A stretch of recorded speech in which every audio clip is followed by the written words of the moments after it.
Alice's Adventures in Wonderland by Lewis Carroll. Chapter 1. Down the Rabbit Hole. Alice was beginning to get very tired of sitting by her sister on the bank, and of having nothing to do. Once or twice she had peeped into the book her sister was reading, but it had no pictures or conversations in it. And what is the use of a book, thought Alice, without pictures or conversations?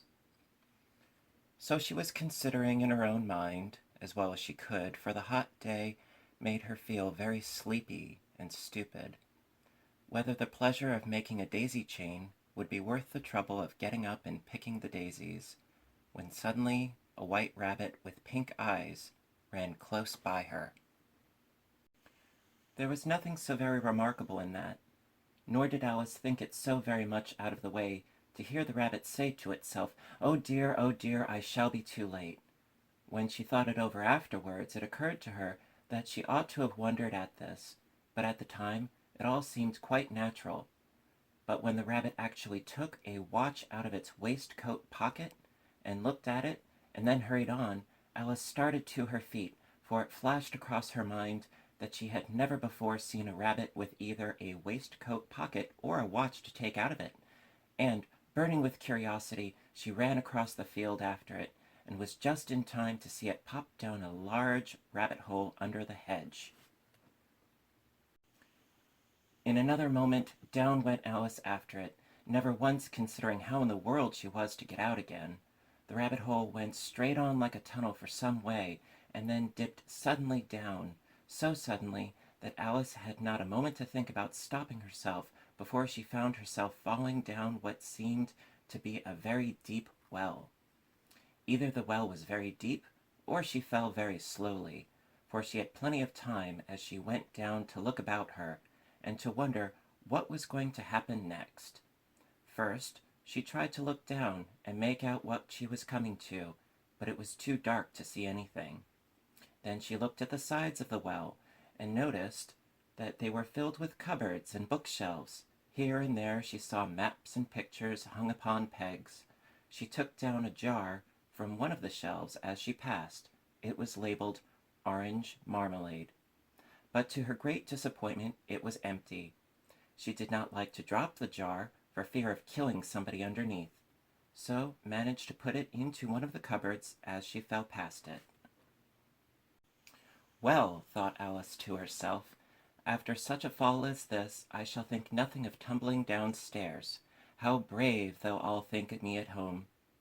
Why, I wouldn't say anything about it, even if I fell off the top of the house, which was very likely true. Down, down, down. Would the fall never come to an end?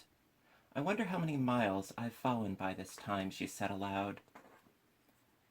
I must be getting somewhere near the center of the earth. Let me see, that would be 4,000 miles down, I think. For you see, Alice had learned several things of this sort in her lessons in the schoolroom, and though this was not a very good opportunity for showing off her knowledge, as there was no one to listen to her, still, it was good practice to say it over. Yes, that's about the right distance. But then I wonder what latitude or longitude I've got to. Alice had not the slightest idea what latitude was, or longitude either, but she thought they were nice, grand words to say. Presently she began again. I wonder if I shall fall right through the earth. How funny it'll seem to come out among the people that walk with their heads downwards, the antipathies, I think. She was rather glad there was no one listening this time, as it didn't sound at all the right word. But I shall have to ask them what the name of the country is, you know. Please, ma'am, is this New Zealand or Australia? And she tried to curtsy as she spoke. Fancy curtsying as you're falling through the air. Do you think you could manage it? And what an ignorant little girl she'll think me for asking. No, it'll never do to ask. Perhaps I shall see it written up somewhere. Down, down, down. There was nothing else to do, so Alice began talking again. Dinah'll miss me very much tonight, I should think. Dinah was the cat. I hope they'll remember her saucer of milk at tea time. Dinah, my dear, I wish you were down here with me. There are no mice in the air, I'm afraid, but you might catch a bat, and that's very like a mouse, you know. But do cats eat bats, I wonder? And here Alice began to get rather sleepy, and went on saying to herself in a dreamy sort of way, do cats eat bats? Do cats eat bats? And sometimes, do bats eat cats? For you see, as she couldn't answer either question, it didn't much matter which way she put it. She felt that she was dozing off, and had just begun to dream that she was walking hand in hand with Dinah, and was saying to her very earnestly, "Now, Dinah, tell me the truth. Did you ever eat a bat?" When suddenly, thump, thump, down she came upon a heap of sticks and dry leaves, and the fall was over. Alice was not a bit hurt, and she jumped up to her feet in a moment. She looked up, but it was all dark overhead. Before her was another long passage, and the White Rabbit was still in sight, hurrying down it. There was not a moment to be lost. Away went Alice like the wind, and was just in time to hear it say, as it turned a corner, "Oh, my ears and whiskers, how late it's getting!" She was close behind it when she turned the corner, but the rabbit was no longer to be seen. She found herself in a long, low hall, which was lit up by a row of lamps hanging from the roof. There were doors all around the hall, but they were all locked, and when Alice had been all the way down one side and up the other, trying every door, she walked sadly down the middle, wondering how she was ever to get out again. Suddenly, she came upon a three-legged table, all made of solid glass. There was nothing on it but a tiny golden key, and Alice's first idea was that this might belong to one of the doors of the hall. But alas, either the locks were too large or the key was too small. But at any rate, it would not open any of them. However, on the second time round, she came upon a low curtain she had not noticed before, and behind it was a little door about 15 inches high. She tried the little golden key in the lock, and, to her great delight, it fitted. Alice opened the door and found that it led into a small passage, not much larger than a rat hole. She knelt down and looked along the passage into the loveliest garden you ever saw. How she longed to get out of that dark hall and wander about among those beds of bright flowers and those cool fountains, but she could not even get her head through the doorway. And even if my head would go through, thought poor Alice, it would be of very little use without my shoulders. Oh, how I wish I could shut up like a telescope. I think I could, if I only knew how to begin. For you see, so many out-of-the-way things had happened lately that Alice had begun to think that very few things indeed were really impossible.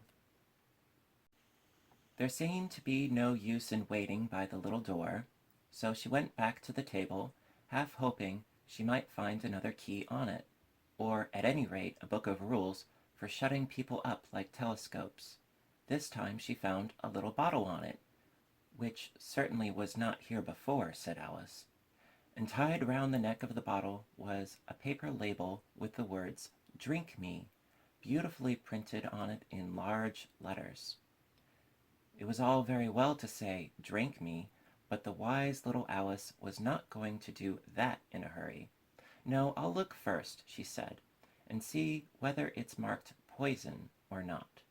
For she had read several nice little stories about children who had got burnt and eaten up by wild beasts and other unpleasant things, all because they would not remember the simple rules their friends had taught them, such as that a red-hot poker will burn you if you hold it too long, and that if you cut your finger very deeply with a knife, it usually bleeds. And she had never forgotten that if you drink much from a bottle marked poison, it is almost certain to disagree with you sooner or later.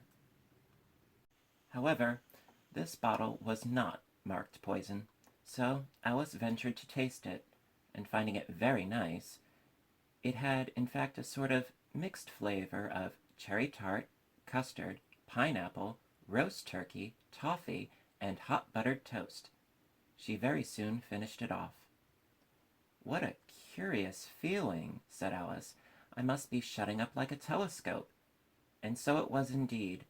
She was now only 10 inches high, and her face brightened up at the thought that she was now the right size for going through the little door into that lovely garden. First, however, she waited for a few moments to see if she was going to shrink any further. She felt a little nervous about this, for it might end, you know, said Alice to herself, in my going out altogether like a candle. I wonder what I should be like then. And then she tried to fancy what the flame of a candle looks like after the candle is blown out, for she could not remember ever having seen such a thing. After a while, finding that nothing more happened, she decided on going into the garden at once. But alas for poor Alice! When she had got to the door, she found she had forgotten the little golden key, and when she went back to the table for it, she found she could not possibly reach it. She could see it quite plainly through the glass, and she tried her best to climb up one of the legs of the table, but it was too slippery.